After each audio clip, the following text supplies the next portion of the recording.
World Trade Center, tower number 1 is on fire. Something very, very sinister has just happened.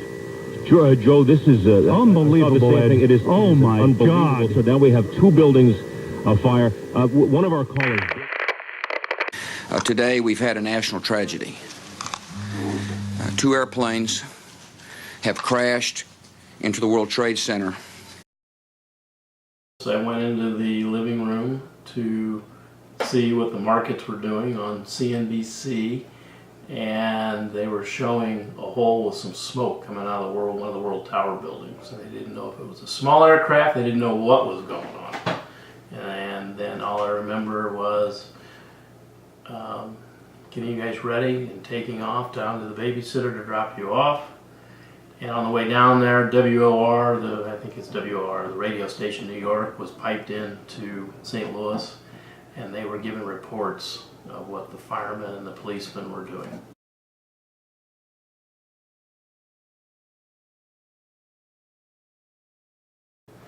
Oh, I specifically remember when I was in my office, we all went into the conference room and were watching a TV, about 10 or 12 of us, watching the one tower collapsed, and then we sat there, and then eventually, obviously, the second tower collapsed, and that's when we left our office. And when I got home, the first thing I did was call my dear friend who had a brother who lived in New York and worked in one of the towers, and I called him to see if he had heard from him at all, and he said he had not. He had to hang up quickly because they were waiting for him to call, and he never did.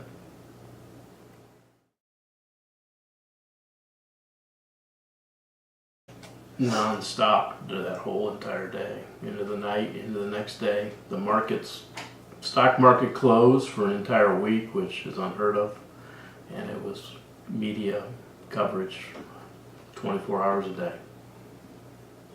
But it wasn't just a week. I feel like it went on. Oh no, it went on longer than that. For.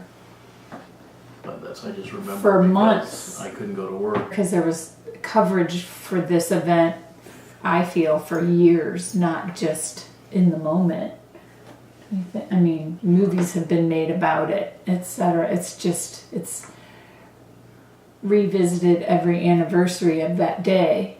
And those same images, the one that just sticks with me is the plane hitting the building and the big cloud of smoke.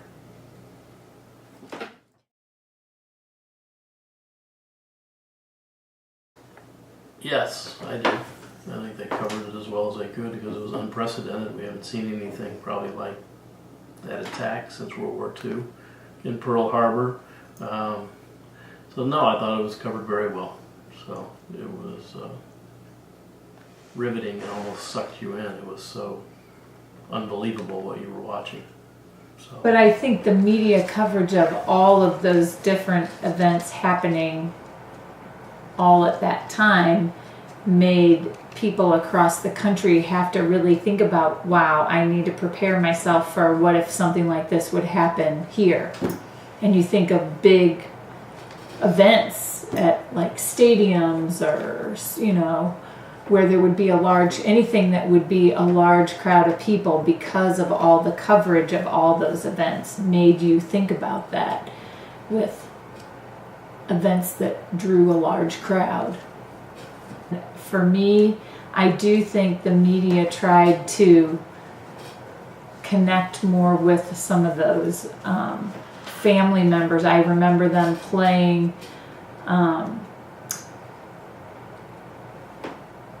recordings that were on people's cell phones, like last comments that somebody would have made, making an attempt to call a family member, and that kind of stuff was covered on the news as well. And I think that made it very much more personal and emotional.